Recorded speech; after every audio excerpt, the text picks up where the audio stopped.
What do Jodie Foster and Drew Barrymore have in common? They were both child actors, and look at them now. I can't even leave my apartment. I can't go to the South Asiatic Sea. Curious about breaking your child into the limelight? We asked casting director Lana Veenker for her breakthrough tips. The first thing to do definitely is to try to get some training. If they start networking around with people who are actually working professionally themselves in their area, they're going to find out who the good acting teachers are, rather than just answering an ad in the paper. Lana says the good teachers will emphasize teaching emotions rather than adjectives. And it doesn't hurt to have representation, but be wary of the scams. Real acting schools are not talent agencies, and real talent agencies are not acting schools. The two are separate. Real talent agencies know that they're not supposed to teach classes. So when you're looking for a school, you shouldn't look for a school that says, oh, also we're going to make you famous, we're going to put you in front of famous people.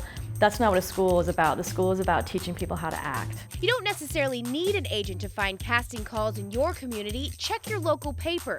Contact the local acting community, even Craigslist. The good news, you can find opportunities in any city. Everyone thinks that you have to be in Hollywood or you have to be famous to get into a movie, but a lot of times these films shoot on location, and the smaller parts are reserved for actors who live in the areas around where the shoots are happening. Not just extras, but actual speaking parts can go to local actors in smaller regional markets, and it happens all the time. I just finished putting kids in several different episodes of TNT's Leverage.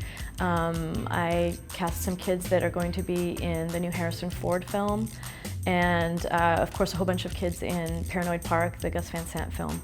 So, and those are all kids that don't live in Los Angeles, don't live in New York, don't even have agents. Lana also cast several actors in Twilight, and she's currently writing a book to help young actors gather the right tools to break into the industry. Oh, and parents, she has advice for you too. A big factor in casting goes into not only how good is the child, but how easy are the parents to work with.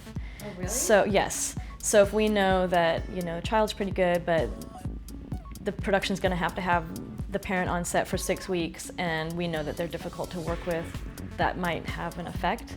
Becoming an actor means standing in long lines, going through hundreds of auditions, and few jobs. As a parent, it's your job to make your child feel good no matter what the outcome. Succeeding at the audition has to do with how they feel about how they did, and it shouldn't be tied to whether or not they got the job. Because kids can get really disappointed if they didn't get the job, or if the parents come down on them and say, oh my gosh, you didn't do a good audition, you didn't get it. That shouldn't if you're trying to shield your kid from feeling too much disappointment, you really need to celebrate their audition and go out and do something fun afterwards and celebrate the fact that they went there and they did it, and they made it through and they had a good time or whatever. And then just kind of forget about whether or not they booked the job. For Better, I'm Brooke Carlson.